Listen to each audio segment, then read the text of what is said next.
spiders in my hair. This is Halloween, this is Halloween, Halloween, Halloween. That's fucking right, ladies and gentlemen, ghosts and ghouls. This is Halloween. And I want to believe. I woke up very unhappy. Very scared. Scared. Just very scary. Scary. Scared. Really scared. Was I really scared? Yes. I had like weird feelings in the pit of my stomach before it even started.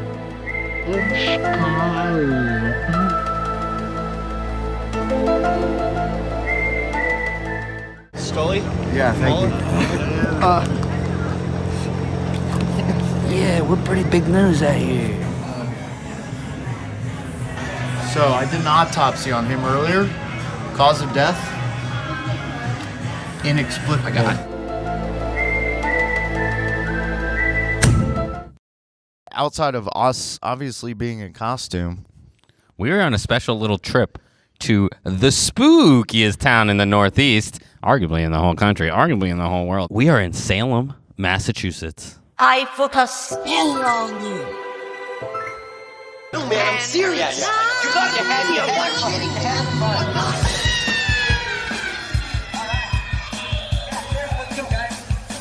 I put a spell on you. And now you're gone. But when it fell on you, and it was strong, your children and lives have all been touched because of all which is working. And the watchtower for you. And now you're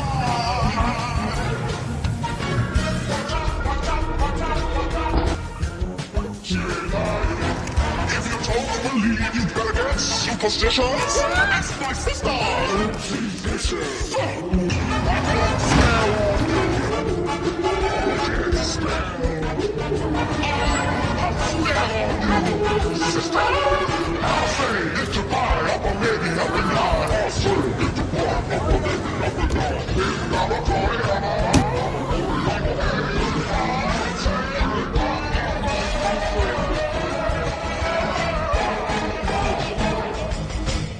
So we don't talk about it, but there's a lot of sexual tension between me and Fox. Come on, is that name not on point? Jesus, be subtle much. Village Tavern's right there. Dude, I've been called hot so many times. Yeah, you boys trying to make it funny? Thank you. Have a good night, man. The effort was worth it. Dude, I really think you're causing the awakening for many Salem folks. They're like, that's funny. Also, honey, would you want to dress up like that one day? One guy walked by and was just like, whoa. Yeah, whoa. No titties, but so big. You can touch him.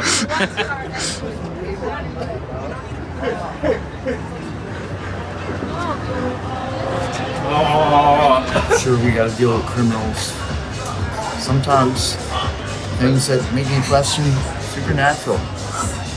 There's nothing worse than men from Massachusetts. It's a lovely town. It's nice. very charming. It's very charming. The Bad Boys of Horror are back for the second ever Halloween special of 2 Minute and Baby, a horror movie review show where three best friends discuss a new horror movie each episode.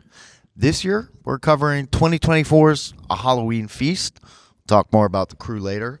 But as usual, I'm your host, Dana Scully, joined to my far left by Fox Mulder. He's always disagreeing with me. And our resident baby, Alien, in the middle. And fun fact about the alien is I bought this nice costume a while ago. What color's an alien? Green. What color is the place that we're shooting? Because we're on location. And that place is also green. So probably you're seeing me naked or whatever I decide to edit myself in later. But just know that I have a very cool green costume on. And We actually don't know for a fact that aliens are green. that's true. We need to stop assuming their color.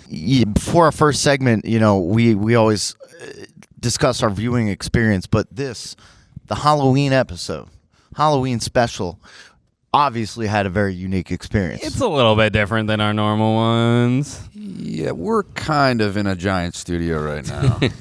I have double D's now.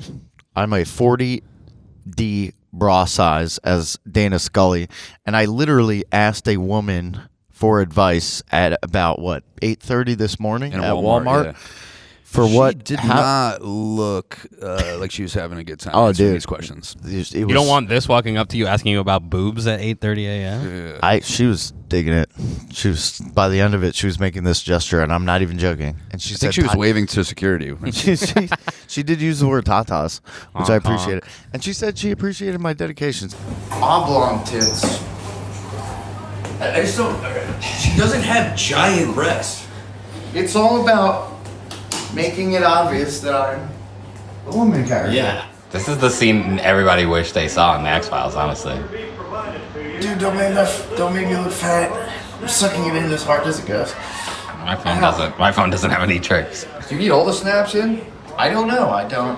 It's really uncomfortable. We're really testing the tensile strength in this puppet. All right, there you go. This whole thing smacks of gender, honestly. I've never seen a shirt like that in my life. The break, the can go. Oh, that day. hang out. He's got big. This feels like a 10 all over. Yes. She can go. Okay, it's getting a little hot, honestly. How hard should I be? Alright, pop the wig on, dude. Pop the bad boy wig on. You do Pop the wig on. Dude, the wig makes you look exactly like Meredith from The Office. Dude, you're not even joking. Looks like in the 3rd grade. What's her name? This one. This is McPherson.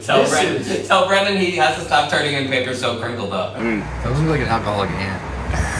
Like an Irish woman's weightlifter, like Olympian. You know, like the evil principal in Matilda? So Fox, kick us off with that motherfucking theme song. Kick it. 2 men and a baby. Oh yeah. 2 men and a motherfucking baby. Trick or treat. Give me something good to eat. I'd like to eat our itinerary, our schedule of scares. What's next on the shock it? Oh, He's that's a been new one. brainstorming that one. That one, yeah. How long has that been cooking in the oven? Literally just cooked it up fresh. Oh wow, sizzled.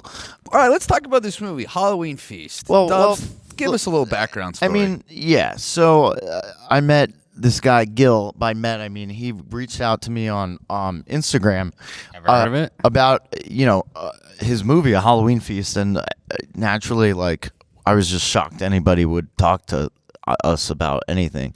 But I looked into the movie and it actually had great reception, and it was starring Lynn Lowry, who is like kind of horror B movie cult followed actress in her 70s now.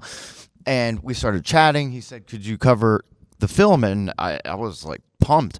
And then we tried to think of how we would do it. He lives in LA, his partner lives in Connecticut. He ended up mentioning that he had a couple of screenings happening later this year. One was in Sao Paulo, where he's from. Obviously, we're not fucking going to Sao Paulo.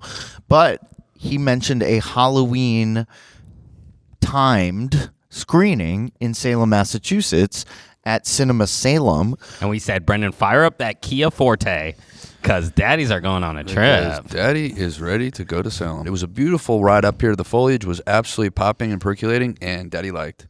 Yeah, so we got to see the movie at a screening. It was really cool theater that had like Cinema Salem. Cinema Salem. Shouts. Well, I just want to say we drove up to Salem for this. We were ready to go. We're putting our money where our mouth is. We're putting the art first.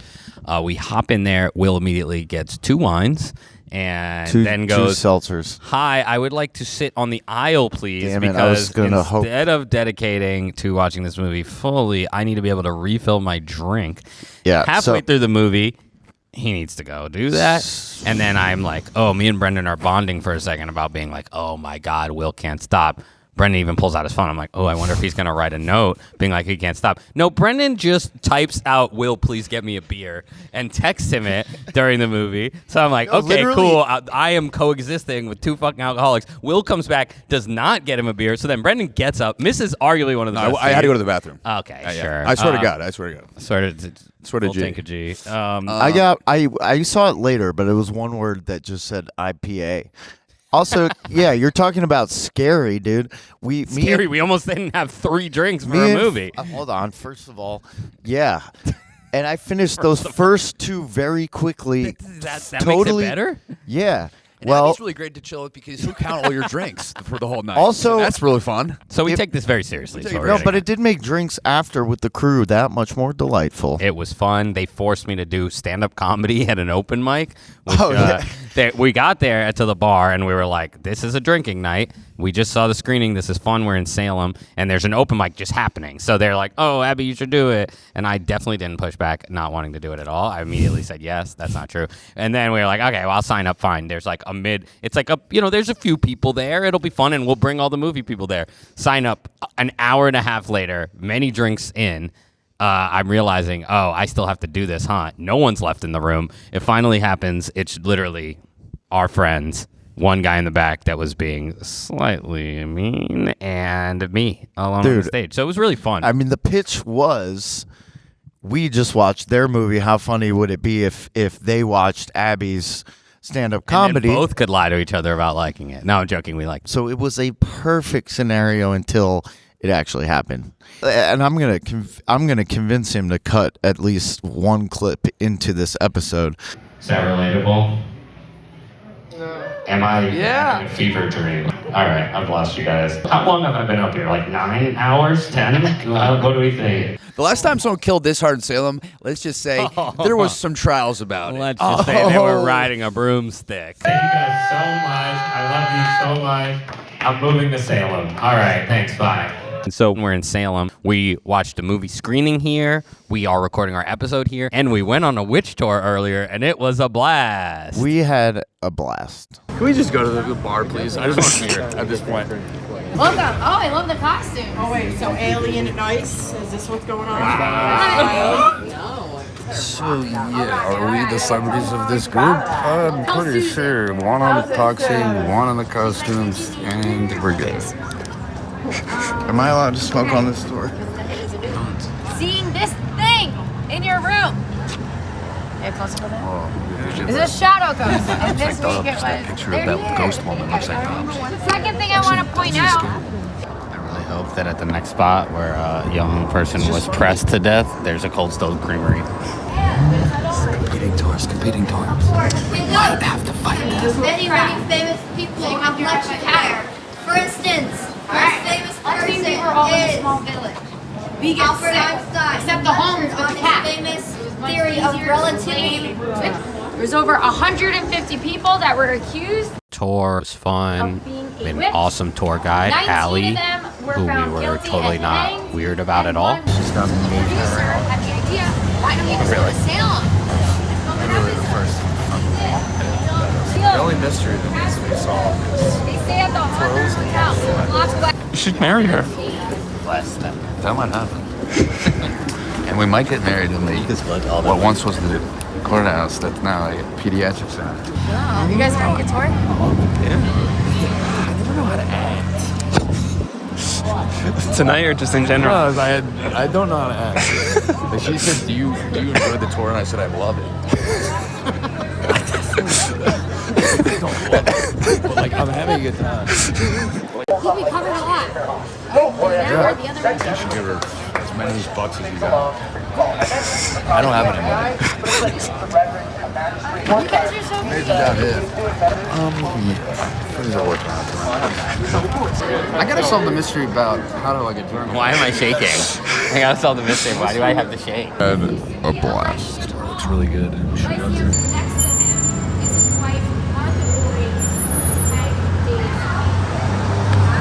I just found a good trick. If you say, I really need to use the bathroom, then they're like, oh, that's okay, you can go to this bar. And then you're at a bar and you can just get a drink there.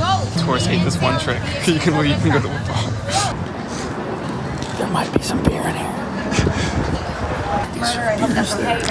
way too much on his He is going to force a plea out of Where are we going? Dude, I need like an Adderall. Is it a bar? We have 10 minutes. Can we get a beer? He's the alien. Can we just get a beer?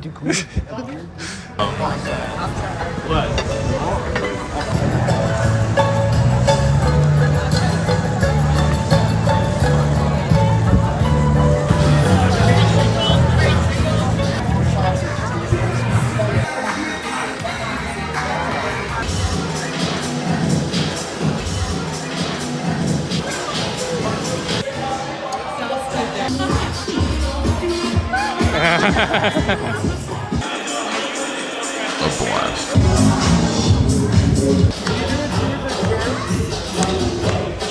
Yeah, see? This guy knows.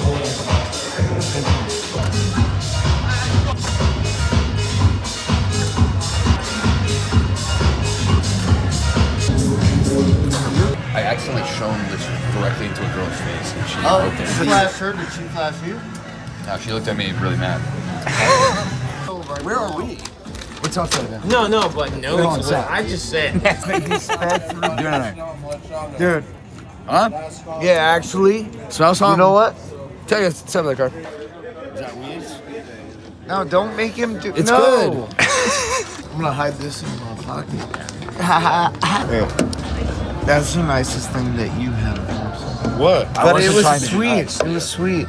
I don't know. You said it. I'm Wasn't what I was intending.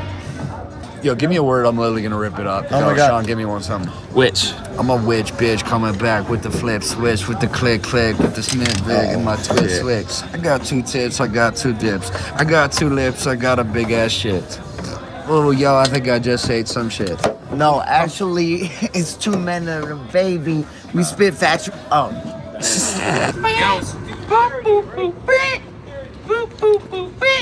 Wendy's. Oh. Wendy's craving steak. You know what I'm saying? Are you hungry? I'm always going to Wendy's. I'm not hungry.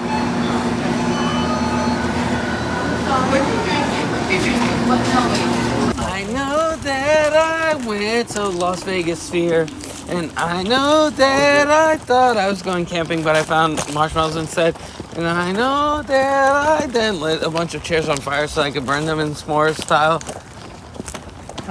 Take me home. Take me home. How hot. Oh. You guys didn't even know you could do this? Oh, that time was really lit. Bro. This is gonna end that. Oh my God. Out. Off the charts.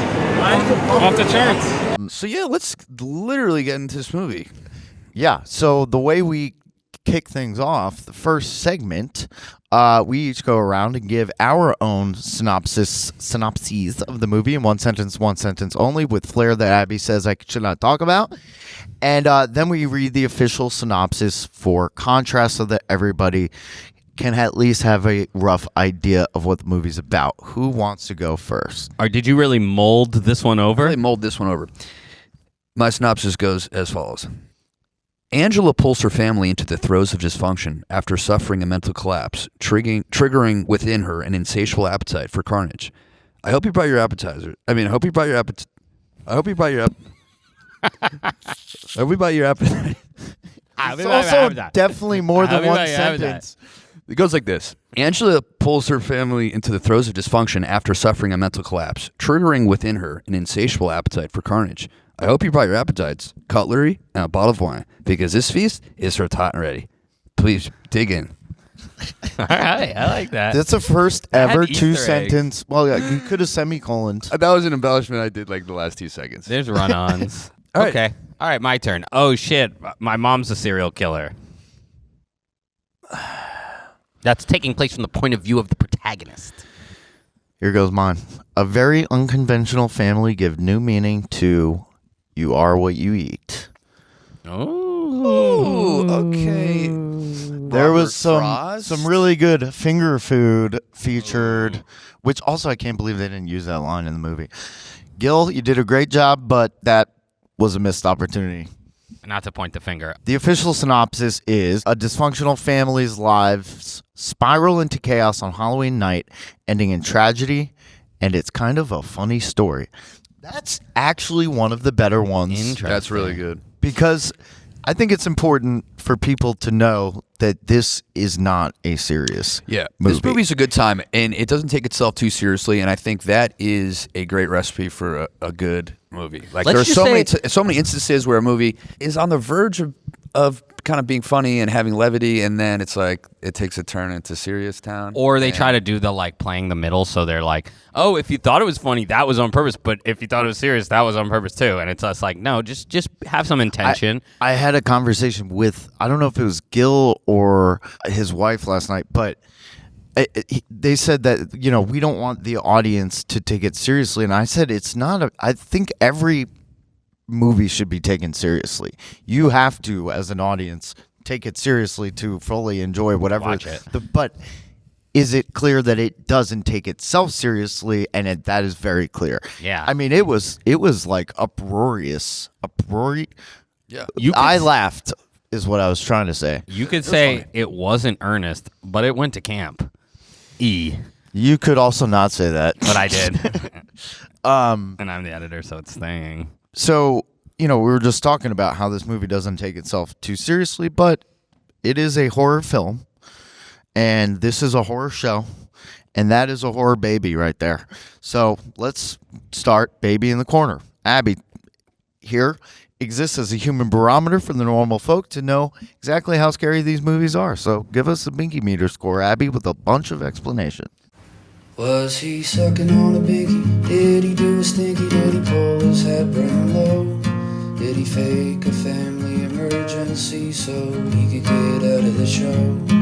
Well, yes, he is a baby. I don't mean maybe, but I've never seen him wrong. Except that time he covered his eyes before the previews had begun. So we went to Cinema Salem. Nice, cool mom and pop shop. Unlike the Regal AMC that we're used to. Mom and pop shop.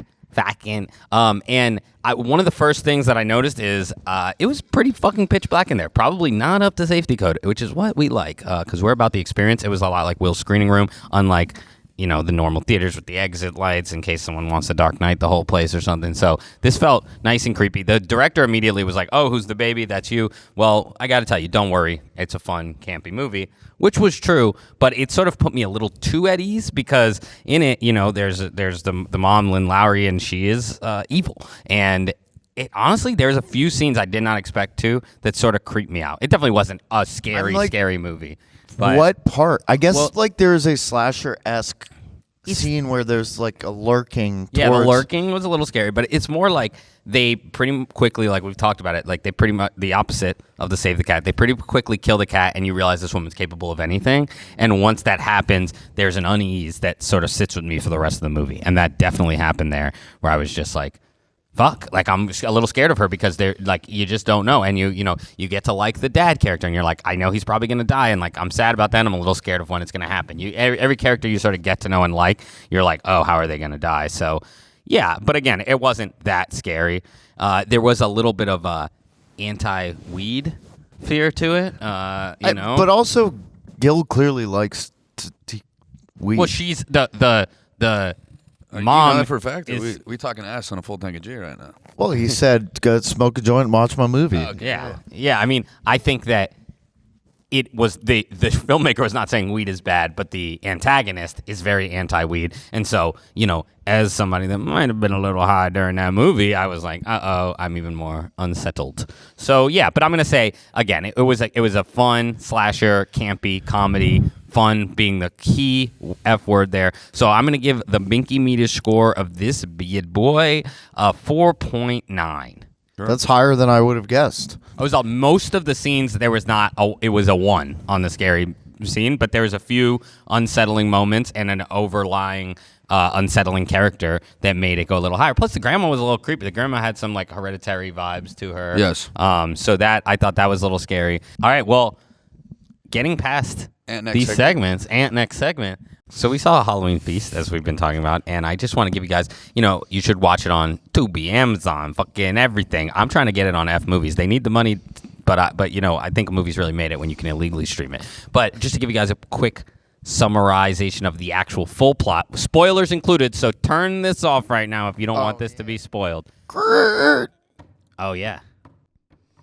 We also have a spoiler room song that Brendan made, and then he can't find and send me again. Yeah, can't find it, but it's going to be. Brendan can lose things both physical and digital. It's quite a skill. So the movie is called Halloween Feast, and it starts with a girl, and she's the protagonist, and she hints at having a crazy mother. She has a dad who is also there, and the dad seems chiller. The mom hates it when the dad smokes weed. So at one point, she's like, yeah, my mom's a little unhinged. All of a sudden, she thinks the dad smoked weed, so she chops off his finger at the dinner table. Also, goldfish smoothie was. Oh made. yeah, even before that, you realize she does the goldfish, which was a bit of like the Halloween. I remember those Halloween, Halloween made by the guys from Eastbound and Down. They show that Michael Myers kills like pets at the beginning. That's a very good way. Again, you kill the cat, you can save the cat. We love a protagonist. You kill the cat, it's an antagonist. Oh, he doesn't kill any animals in the Halloween movie. You want to die on that hill?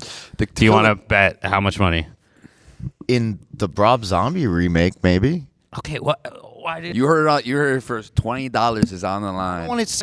In the movie Halloween. But that's not my point. There's one plot for one movie. They don't show the kid. He knows I'm right. I want to see about the remake by Rob Zombie. I'm allowed to make a point about the remake about Rob Zombie. Yeah, but Can I go? $20 bet on? Dude, why do we? Let's not make this into a thing. Literally a scene that I remember I'm not allowed to talk about because it's a Rob Zombie movie. Talk about it. Halloween Feast is a fun flick for all that we just watched, and this is the summary of it. We went to Cinema Salem, so it starts and there's a nice protagonist who we got to meet the actress, very cool, very good actress, and she's this person. She's talking about how her mom's a little crazy, and you start knowing the mom's a little crazy because she puts a goldfish in the blender to get back at the son for not like taking out the garbage or something, and she kills she kills the son's snake. She just starts by killing animals, which I actually have a fond memory, not fond, actually opposite of fond, but I have a very vivid memory of in one of the Halloween movies. They show like Mike Myers as a kid, and he kills an animal, and you're just like, oh yeah, that's fucked up. Maybe he puts it in a microwave or something. I'm having a memory like that, but whatever, we'll figure it out. It's also just it's also just a quality of like bad, like serial killers. Yeah, right, and exactly. Like Hitler did kill the animals. Dahmer killed animals. It's a good way to show. They have save the cat. This is kill the cat. Yeah. So whatever. So she kills the cat. Then all of a sudden you're like, okay, she's bad, but like how bad is she really? Then the dad all of a sudden is smoking weed at the dinner table, or he has been high. He's not even smoking at the dinner table. She has a feeling he was smoking weed. She gets so angry she chops off his finger, feeds it to him. So now we're like, okay, it's crazy. She goes to this psychiatrist. The psychiatrist's a little off, and we're like, what is off about him? We start realizing, oh, something's very off, and he's letting her live back at home, and it's not because she's cured, it's because he's corrupt, and he's actually doing BDSM play with her, and they have like a weird thing going. He's in debt. There's a whole bunch going on, and the daughter, although meanwhile our protagonist is like, yo, this is fucked up. My life's fucked up. I'm stuck at home because I'm trying to make sure that everyone's all right, but it's really fucked up. I'm working at a bar. The mom just keeps going crazier and crazier. There's a tape made with the BDSM, so now the psychiatrist is getting blackmailed. All of this is a bit more than you need to know for now because you should go watch the movie. Fuck. I missed the whole story of the other protagonist, which is Gil, which is the director, which is he is Mark. a newfound character in town named Mark who dresses up for kid shows and sort of falls in love with the protagonist woman. They're having a thing, and the twist is that he is actually a twisted part of the family, the long-lost brother raised by the crazy mom. The mom completely loses it, and she decides that she's going to have a big feast for Halloween. She ends up killing the dad, killing the psychiatrist, killing the ex-lover of the psychiatrist, killing everybody in town, and it's just a real nice place for a fucking campy horror. It reminds me of Thanksgiving at my house every year. Hey, Fletchers, our main listeners. But yeah, this movie was a great time. It was a fun ride, and if you're gonna watch it, all we ask is you buckle up, because guess what? There's gonna be some twists, there's gonna be some turns, but mostly there's gonna be some laughs. So what's really going to make this Halloween special is the unique experience we have today of being able to talk to folks on or around the other side of the camera. So these silly boys over here, we can chop it up and analyze and critique all we want, but none of us have actually had the pleasure of making our own movie. So let's talk to some folks who have. Yep, it's time to introduce our very spooky, very special guests, director, screenwriter, and overall creator, Guile Branco, along with his partner and co-star, Lou D'Amato. Yeah. Here they are, boys. These fellas. From the movie Halloween Feast that we watched last night. I'm getting hard already. All right. Okay. Jesus. And actually, we had the pleasure of meeting you. You've never taken that mask off before. So I'm dressed as Dr. Park. You know, Dr. Park is Lou D'Amato. Yeah, in the movie. I can't breathe. Hold on. We had the pleasure of watching quite a bit of BDSM action. Oh, there he is. It is. Featuring that Can't outfit cover up that mug. and Lou over here. I can breathe now. Well, thanks for coming, guys. On this show, we have two very different perspectives on kind of the reaction to horror, and we talk about the psychology of it quite a bit. Why do you guys think that people enjoy horror movies, and what scares you guys the most? I think horror movies, there's a tradition. I think I think humans need some insanity and see things that they probably can't do. Because obviously, in the past, remember, people used to say, "Oh, if you watch horror movies, the devil will get you, or you're a bad person."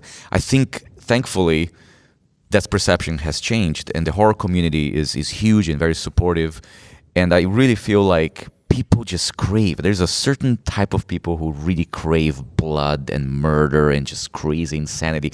Not that we're going to go out there and do it, but we love to watch it. It's just something, right, Lou? What do The you think? element of control, then? Yeah. Well, you're going to hate me, but I am not a huge horror fan. Ooh. Bummer. That said, when I was younger, I was like The Exorcist, The Shining, Chainsaw Massacre. That's the kind of horror I used to watch. My wife is not a fan at all, so I stopped watching it. But back to your question, I liked it because I just like things that are disgusting, fucked up, and like, holy shit, he did that, or she's doing that. That's what I look for. So I think as an actor, we do things that we obviously we play make believe. The make believe aspect for an actor is just fascinating. Yeah. Like to be in that world, you create that world that's just strange and crazy. It would never happen in real life. Sometimes it would. I mean, there's some shitty Should things we be happening in the worried? world. I'm sitting pretty close to you right Yeah, now. exactly. Well, there's some takes that it's like that these are important in a way of like getting things out there in a healthier manner. Not to say I prescribe to that belief, but like the idea is like horror movies are out here so that we can get out our gross, horrible, evil thoughts. Exactly. Catharsis. Yeah. But who knows? That. Yeah. I don't know if science has proven that per se. But so are you more of a like when you say that you like gross, but you're less of like you're not as into like jump scare, dark stuff? I don't mind the jump scare stuff, but I'm more into the dark, the wow, or who thought of that? Right. Twisted. Like this guy, some of the stuff he came up with in our film. It's just where's that coming from? Like where did you pull that from? Right. That's a good segue. Actually, I'm going to kind of give you a layup here because, this movie is a lot of comedy first, right? But it's still a horror movie. And outside of the movie that you made, what actually scares you, Gil? Like, what does anything scare you anymore? Me and Brendan are sort of chasing that high constantly. Yeah. I feel like when I was a kid, my childhood was just, I was frightened by Freddy, Nightmare on Elm Street. Yeah. And I remember I couldn't go to sleep because I was afraid of sleeping. And that is the biggest fear when you're a child and you're just kind of innocent. Such a good plot. And then you can't go to bed. You can't go it's sleep. It's like Jaws in the ocean. It's just crazy. But I feel like as an adult, I relish in that horror. I want to go to a haunted house. I want to go experience something like gritty and crazy. I mean, safely, of course.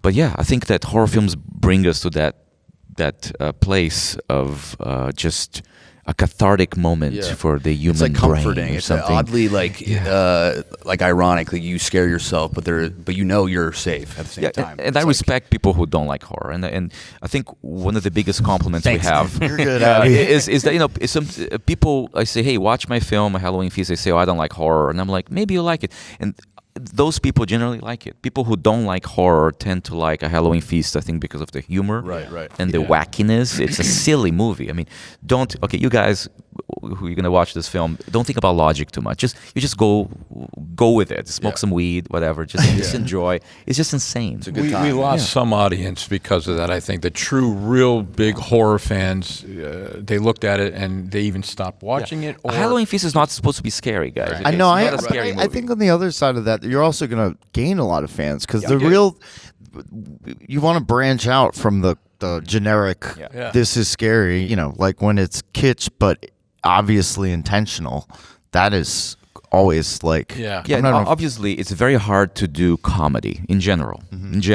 When you mix comedy and horror, we're sure that for some people not all the funny lands, but that's just perspective. That's just movies are a subjective experience. But people tend to enjoy the wackiness and the silliness. Well, for this film, it was like don't overdo it. The comedy, just read the lines, and it works. Yeah, the screenplay actually was more wacky and I actually made it darker, which is an interesting thing. Yeah, I had a question about, so your writing process, how fleshed out is the idea before you start writing the script? Not fleshed out at all. Okay.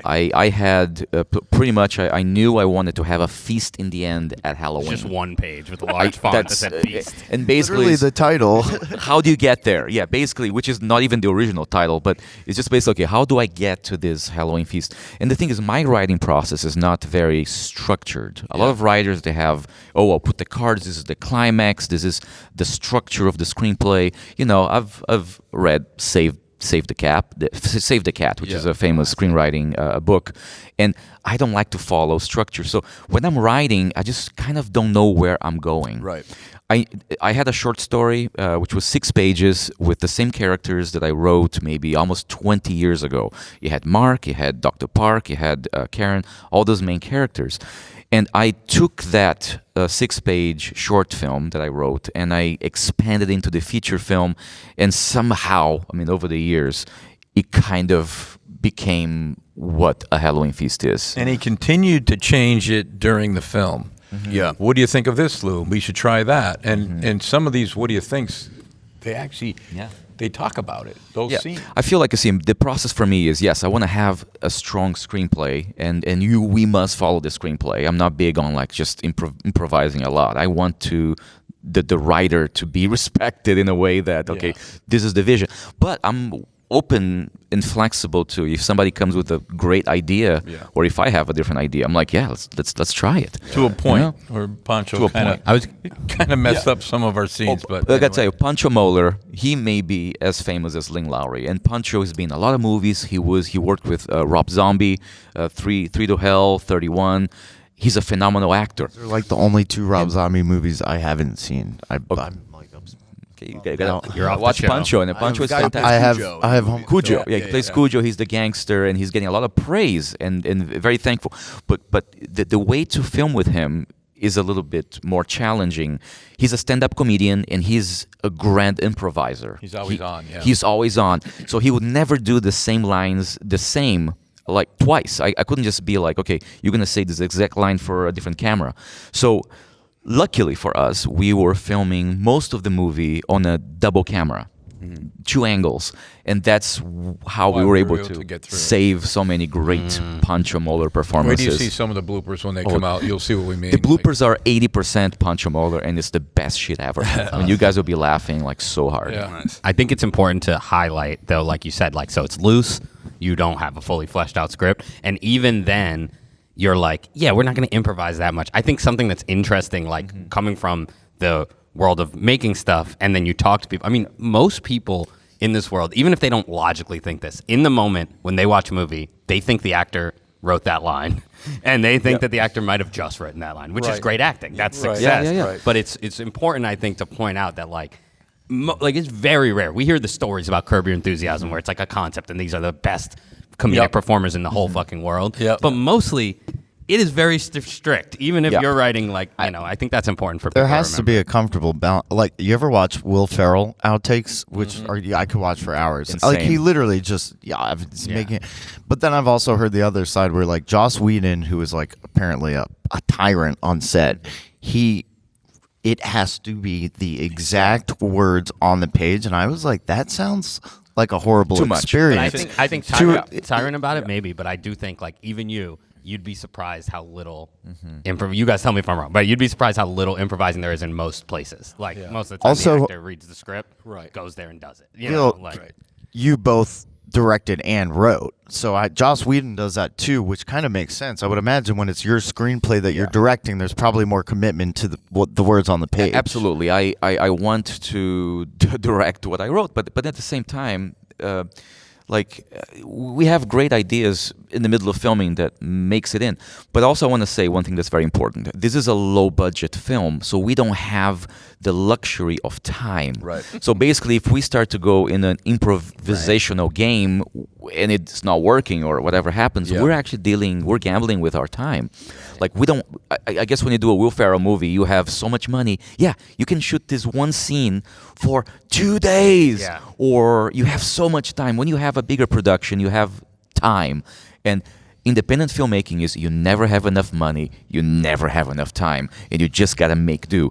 So follow the script the best you can, please, and then we can try to add that improvisation. We have that great idea, we'll put it in. Yeah. Things will pop while we're doing it, Can you see my screen? I feel like you're literally like, it's like word for word. You couldn't have queued up Brendan's. Well, yeah. So, as like independent filmmakers, time and money are the biggest constraints. Would you say, other than those two factors, what were like the biggest? What constrained you the most? Answer it quickly because you got to go catch a flight. The hardest thing. No, we're good. Yeah, we're good. Yeah. I'm going for. There you go. The screening. Well, here's the thing. A lot of people ask me like, what was really hard, in the film, in the making of a Halloween Feast, and I always respond saying that the hardest thing was raising the money. Yeah, because if you have a good production team, you have good actors, you have a good team, just in general. You got the good sound guy, you got the good production designer, you got everybody's in sync. Man, shooting Halloween Feast was a party. Yeah. It was a party every day. We were almost like a drama-free behind the cameras production. Yeah. The hard part was basically us trying to figure out how we're gonna pay for all We this. didn't do well getting the money. It all came from pretty much. We did 85% of it out of our bank. Yeah, 85% is This our. podcast will get you at least like $6 to $8 more. That's that's actually a lot of money. Yeah. So, was there ever like a moment where, in real time, you're kind of like amending the script, where you realize like we have X amount of minutes left to get this done, and you're just like, let's just change my this kill thing, scene. take this Absolutely. out, or Absolutely. Talk about it. So my kill scene was supposed to be a bullet coming through the front and out the back. Yeah. We had the two cameras. We had the setup. We didn't have the time. So my kill scene was what you saw. So I'm Italian. So and it's fine. It came out good. Yeah. What happened is we wanted to rig the squib. Squib is a electrical device or air pump that you see in movies. It's a practical effect of a bullet, basically. And I wanted to avoid CGI as much as possible. I wanted this movie to be practical. It's so cheap. Why would you? No, but see, the loose scene was we were supposed to have one in the front, one in the back, so it explodes both sides for the bullet one. We didn't have time. He had to catch a flight, so we did the front. And plus, we ran out of time. Right, we did. Well, the back splatter had to be CGI, so we had to add a little bit of CGI. Well, good sign none of us caught and that. it worked. So that's success. And it doesn't That's look the like goal. CGI. Yeah. It looks really good. Exactly. I swear to God, it's like we're dancing, and I'm dressed for it because literally the next thing that I have written down is speaking of low budget, a lot was spent on practical effects. Clearly, like it was awesome how it was. You clearly were committed to that, and it showed. No green screen. You had a real background, ahead, just like Ashley. us right now. I mean, even like something that like people would probably think is simple, like a head.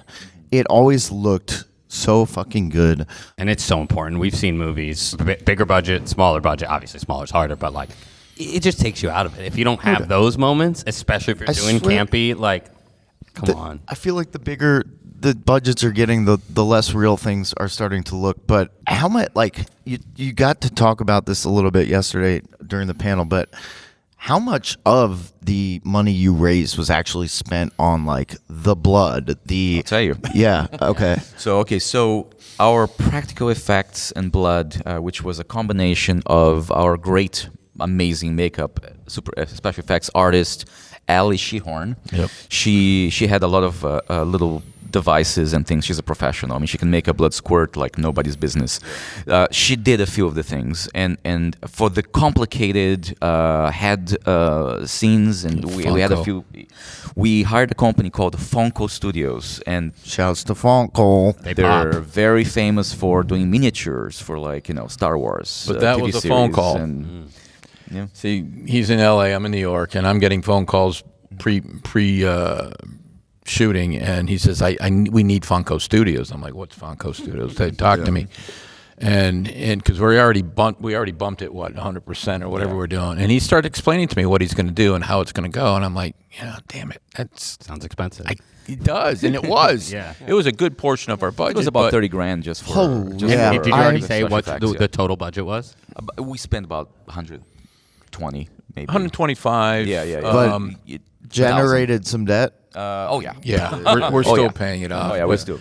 So the whole movie, you'd say it was 125. About. Yeah, and we have a lot of deferred contracts that people. I mean, first to break even, we have to make about $300,000. But Okay. But here's the thing. We're not going to be able to cover that. No, we'll find out.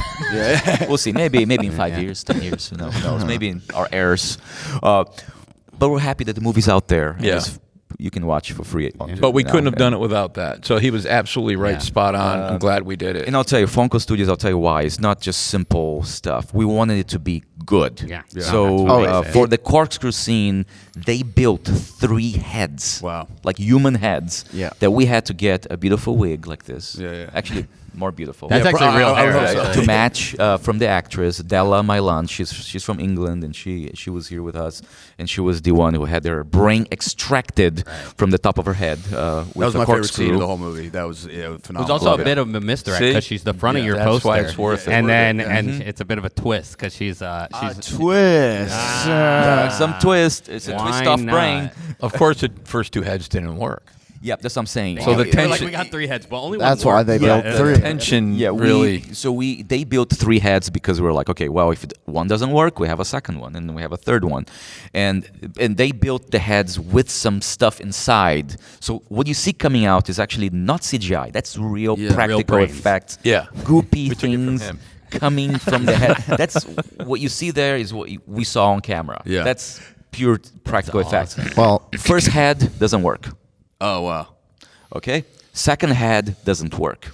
I'm getting nervous. Yeah. All of us are like freaking out. Like, okay, I think Another we're gonna have to $2,000. It's gonna be CGI. At this point, I'm thinking I'm gonna have to use CGI. I hate CGI. I don't want to do it, but I'll have to do it because if 2 heads didn't work, what are the chances of the third head Right. working? And the Real third good. head, Yeah. it worked so good. It was like a rocket launch. We stood up like applause, Yeah. like, High-fiving oh my God, everybody. high five. Yeah, so that was very nerve I wracking. think it's like so important to have that scene too, because like in horror movies or like horror comedy, those kills make a movie. It's sort of like your signature. Like people remember kills from certain movies, and I feel like that was worth it to have that scene. Yeah, It's so important. What do you guys think? Do you guys watch the Terrifier movies? We did. I watched the third one. the first and the second one. Okay. What is your? It's take? amazing. No, I mean, what my take is, those are some of the best practical effects ever. The director, Damien, he was a makeup artist. I mean, he made. I mean, that's pure art. Yeah. So, from a standpoint of the practical effects that the fans love, that's spot on. My criticism is just that I like a more deep story. I mean, the movie is a it's vessel. not about that. It's a vessel for Damien Leone to show off his real craft. Incredible. Skills, yeah. I just want to say Will that doesn't love it or anything, or made us watch it or anything.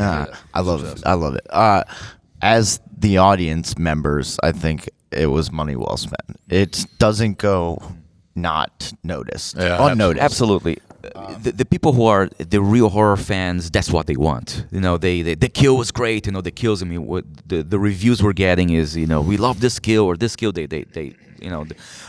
it's interesting for the non-horror fans. They cover their eyes. Yeah. But they enjoy My wife. Yeah. the other stuff, which is what we want. We want to okay.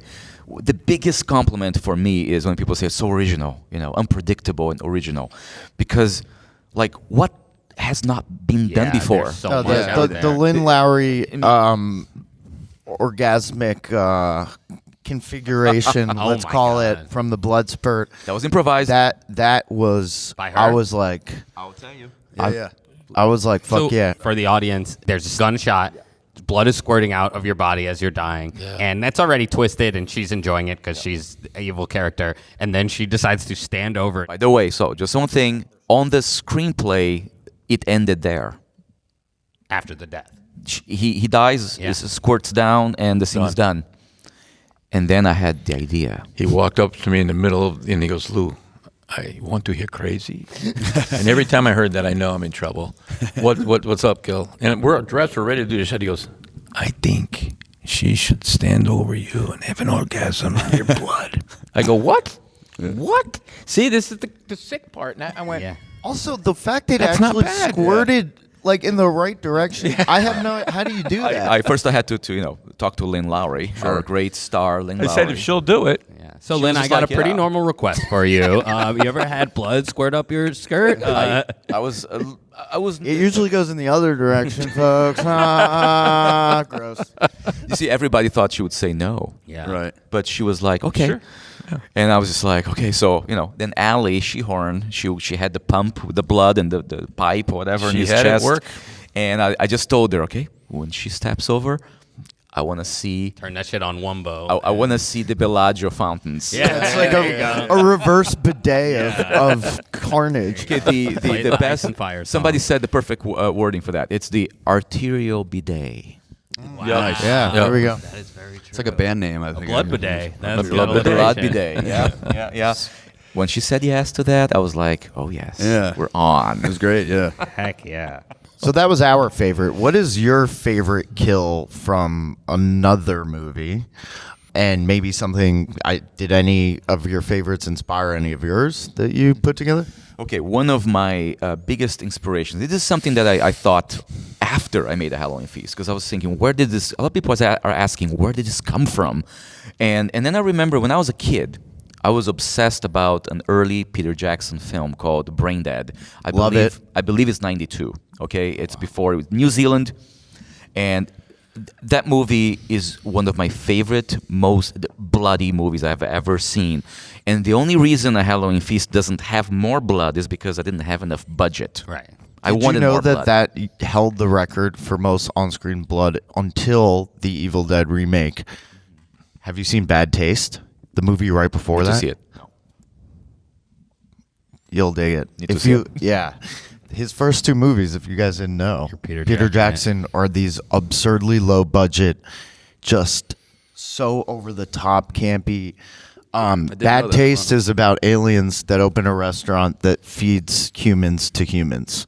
I must see that. Oh, that's a good It's plot. right up your alley. If you, Maybe, yeah. the fact that you love Brain Dead, which is called Dead Alive, also, Oh, I've heard of that one.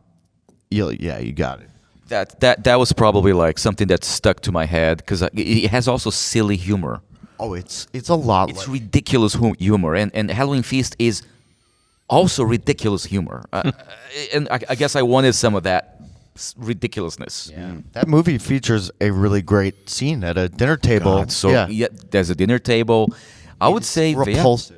Repulsive, and yeah, I have to say I was kind of doing because I really didn't think about it as I was making a Halloween Feast. Oh, I'm trying to get some elements from Brain Dead.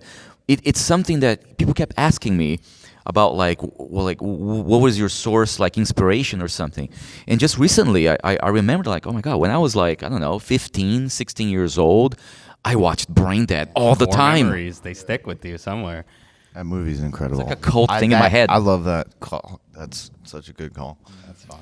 Lou, what about you? I know you're not such a fan anymore. Yeah, as far as kills, I don't really care. Yeah. Just kill them. Yeah, true. But if you do it in a sick way, I'm getting a little happier. You know? Right. I do like when someone gets cut up from behind and you have the wire and you go in the neck and you're just grinding into the neck and they're gurgling, and that's the You kind said of you're stuff Italian, right? Meat grinder. Grinder scene. Speaking from experience. That's the kind of stuff. That's why I like the Chainsaw Massacres and stuff like that. It's just, totally. Yeah, so I mean, so the name that is known by horror, to be fair, like I don't know any of these fucking names in this industry, and I'm learning all about these horror movies from this podcast, but the name on this movie is Lynn Lowry, and that's pretty cool. Will showed me like some of the famous sort of niche horror movies she's been in throughout her career, and then it's crazy to realize like she worked like really early with like Cronenberg and Romero, which is when they were young. Yeah, which is that's like pretty unbelievable. So is there anything like I mean that's a And interesting it's like footstep 50 to years. follow. How many years apart? Okay, Lynn Lowry, she had her early films in the 1970s, like 70s, early yeah. 70s. Yeah, I'm so talking about 1970, 50. I think 3 or something like Yeah, that. yeah. And she became kind of famous because these films, Shivers and The Crazies, I mean, they became cult classics. And the directors went on to being, very successful. David Cronenberg, George Romero, very known, and horror icons, and also genre defined. Like they created their own genres, pretty much both of them. Yeah, and then Lowry, she works a lot. So basically, she never stopped acting, and she's a big champion of independent films. She's in a lot of films. I mean, she's always working. We were lucky to get her. We were, because we needed somebody to, Angela, I mean, is such a crazy, berserk character that, if we had somebody there who couldn't do that, I mean, it would fail. It would fail. I mean, we needed somebody who was completely unhinged and wonderful. And we needed a way to sell the movie to the I gotta fans. be honest with you for a second. Is when I first heard that there was like a semi name in it, and I knew it was low budget. I thought it was gonna be like, oh, we got her for a cameo, and we're gonna push her on the poster because she's the name, but actually in the movie. And then she's the fucking main character. She's the main character. Like she is in the most scenes. Like she is like the most nuanced. There's a lot to it. It's also the killer. Yeah, the killer. Right. So, and this is the trivia for that. So when I knew somebody who knew Lynn Lowry, so I got her 6 email. degrees of Lynn Lowry. Right. Yeah, it was kind of something like that. So I sent her an email and talk about the film, and she says, I want to see the screenplay. I'm like, okay. So I was pretty sure she wouldn't go for Angela because it's a 3-week commitment, and we didn't have much money to give her. Right. So it's another phone call. So, it's like, hey, Lynn, if you want to be Angela, it's 3 weeks. Yeah. 3 weeks. Lynn, do you know anybody at Funko that can give us a deal? I mean, it's 3 weeks, and it's a big commitment, and and we only have I think we paid very little. I'm not gonna say what it is, but it was very little. And so what I did is I actually wrote a 1-day scene. A cameo, in case she, which was a backstory to Halloween Feast, which would have been interesting to have, but it was basically Angela as a child, ballerina training, and her mom is torturing her, and that would be a 1-day scene. Would it be that she turned into the grandma? Yeah, so it would be interesting, and I wish we had the budget to do something like that. Right. Yeah. But then I was just like, Lynn, okay, I know 3 weeks is a big commitment. I can give you that little 1-day role. You come in, you film, and then it would have been something like that. She got back to us, and she's like, I want to be Angela. That's my character. That's me. I want to do it. And this is probably one of her bigger roles. Yeah, I was going to say, because that's what's as cool. far as what she's doing in the movie, I think that's what she liked about it. And boy, did she hit a home run. I mean, it was just fun to watch her. Even while I'm on set with her, it was just like, wow. Because the cameo, if she's a cameo, that helps you. But actually getting to star in it, now that's mutually exclusive. Like now she gets helped by that too, because she gets to be, And she's really happy because, I feel like a lot of filmmakers gather to do cameos. Right. And that happens a lot. She has, a few days, couple days filming for a small part. Someone's brains out or gets her brains And out. that's kind of a wah for me. I'm like, oh, you're done? He's done? Yeah. That's why I watch this, But and now that's the whole purpose. we get great reviews. We're getting actually very good reviews. So I send it to her. She's very happy. She's super happy. 99% love her. Yeah, and even people who are hardcore fans say, I'm biased because obviously I agree that this is the best movie Lynn Lowry is in. I'm biased, but I've been told that. It's been said that quite a few People times. said, this is my favorite Lynn Lowry movie. Even That's friends happened. of hers. That's friends so of hers. fun. Yeah. Wow. Romero, Cronenberg, and now Branco. It's pretty pretty good company, my man. So I think we're always talking about too, like again, like not being actively on movie sets that often, and I think a part of it is like being big movie fans and also like trying to explain to people, and especially when I have someone that's done this, and both of y'all have created a movie, like a legit good movie. We saw it at a theater, like that was really fun. One of the interesting things is the editing, and we talked briefly before about how like you're not the editor. That's already a good sign. Says the editor of our podcast. Yeah, and that's why we suck.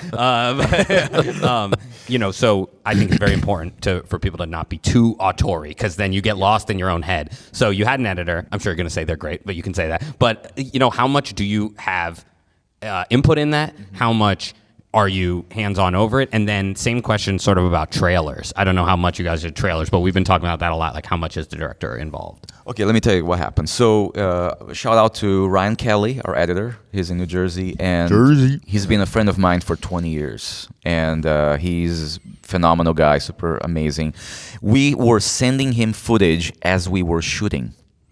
So basically, every night, a DIT, who is a person who takes care of the footage to save into hard drives, Digital image technician. Yeah. So we were sending him the footage every day, so he could start editing the film head start, yeah. before we even finished the film. And you did not film chronologically. No, correct? Yeah, no. We had to do all this stuff. God bless editors. Yeah. So we were sending him the footage, and he has your script. He But has you're the not. script. Are you sending when you send it daily? Are you like, oh, we're No, thinking now no. this? You're Not at letting all. him. That's Go for it. I am giving Ryan and my editor his creative. I step out. I want him to do the full assembly himself without me at all. And I encourage him to say. And he says, no, I want to do it myself. I'm like, yes, I want you to do it yourself because this is your art. You know, as a writer, that's my art. As an actor, that's my art. As an editor, that's your art. I'm giving him that. So after he did the assembly, I know you're anxious. I know that. I know. I just want to know what he charges per the hour because we would love to offload. So he did the assembly himself. So it was a lot longer, obviously, than the movie. It's a rough cut of the movie. Yeah. And then I flew to Jersey and I spent 3 days in his basement. You know, just editors going are through not allowed stuff. to be anywhere but a basement. That is And, like part you of know, the and- writer. But it's a cool basement. He's got the seats all set up. It's like a little theater inside. It's really cool. But I'll tell you what, Gray screen. if you have a good editor, you don't need to be like, ooh, I want this different. No, I'm agreeing with his choices. I'm going to say 99% of the time. And sometimes I would suggest, like, okay, how about we do that take instead? Because sometimes you have, like, you know, 3 good takes for a scene. And I says, okay, he chose that take. Let me watch all 3. And then there's a few instances in which I picked a different take for the same scene. But apart from that, I mean, it's Ryan's art. Yeah. I mean, the way he put together the scenes, even changing the order on the script, that was Ryan Kelly. Yeah. The montage. Abby, All the montage. Ryan Kelly. Abby introduced me to the concept of kill your darlings, and it's such a hard thing to do. So you just let somebody else kill them. Yeah. Yep. And then you don't get too stuck in your own head about, you know, there are certain times you're too familiar with the script. And Same thing. Okay, as an actor, I do not want to direct myself ever, especially on a sex scene. Never. I cannot direct myself. So my assistant director, Genevieve Cortez, shout out to Genevieve. She's a director herself, and so she was my everything. She was my clock. She was. I told her, don't let me fuck this up. Yeah. And I told her, when I'm acting, you're my director. My scenes I didn't see until post. that's awesome. Because I trusted her. You trusted her, yeah. Genevieve, we do 3 takes. If I'm acting and if you like it, we're good. We move on. Like I said, we don't have the luxury of time. Yeah. It's independent filmmaking. I'm not watching myself. Well, let me see if my hair is okay. Yeah. I'm like, no. We move on. That's it. This is why I turn off when we record in our studio. I turn off the camera so they can't see themselves. Because if not, that's what. I was just about to say, those actors that go, can you turn it so I can just? No. I've seen plenty of that. No. You got your lines. Let's go. So full circle here. We'll tag it out with, as you said, time is limited, money's limited. You guys are going to be living on the street soon if you don't help out. So why don't you tell the people, all 7,000 million listeners we have, what is? I know there's many ways to stream it, but let's ask, boutique style. What is the best way for you guys? All right, guys. So I was going to say, for all the 700 million people watching, I want to say that A Halloween Feast is available in a lot of platforms.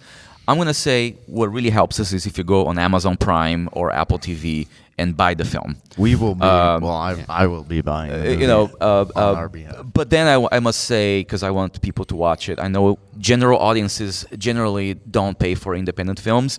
Go on Tubi. It's free. There's ads. I'm sorry. I know. We make a lot less money, but you know what? I want people to watch this film. So the people. Getting a Tubi release was great. You can see our royalties. I actually talked to Gil about this because it's fascinating to me. The whole the capital, that side of the movie making is interesting. You get a to me, check but for 10 cents. Crash course in film Less than economics. that. Yeah. Well, that's why most people get into movie. it, right? As a kid, you're like, I just want to be on Tubi. I just want those and Tubi. Right. I want those I want to Tubi. get 1 cent per million watch. Tubi is like, I think we make 8 or 15 cents, between 8 and 15 cents per view on Tubi. So it's like, well, But when you say yeah, it's like it's divided amongst a lot of parties. Let's put it this way. So, Amazing. All right, so buy it on Amazon. buy on Amazon Several times. Jeff Bezos could use the money. Recommend All right. $3 buy for everyone in your family. It's cheaper than a coffee. Oh, there we go. There we go. Yeah. All right, well, guys, thank you so freaking much. No, thank you. We had a blast. Yeah. Truly. It was fun. We It had was a really fun. Halloween feast. And drinks last night were fun too. That's in the blooper reel. All 40 of them. Yeah. Oh, 40 drinks last night. There we go. All right, guys, thanks so much. Thank you guys. Thank you. Appreciate it. Thank you guys so much for coming out. This is Salem, Mass. My name's Brennan Fletcher, and yeah, I love my job. Oh, yo, this building, have you ever heard of Gene Hackman? His mom used to live there. That's my question. That's weird. This Kia Forte white? Yeah, you heard of Simon Cowell? Brother-in-law.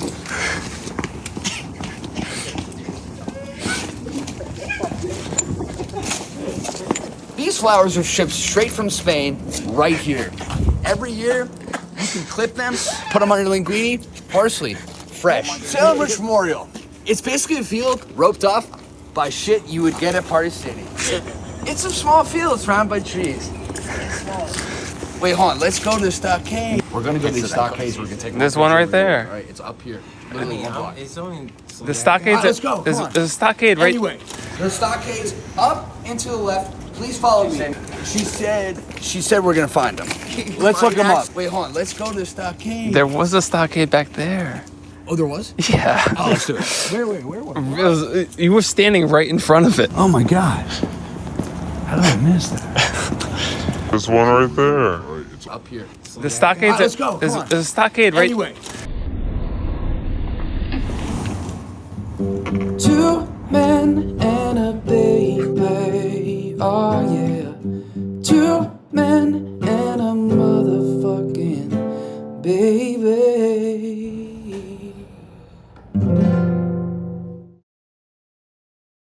Monday night, Tuesday night, feeling like it's Thursday night, Friday night, Saturday night, feeling like it's Sunday night, Monday night, Tuesday night, birthday night, 17 night, 42 night. What's up?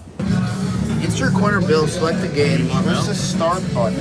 Where's the start button? Is that the big mystery?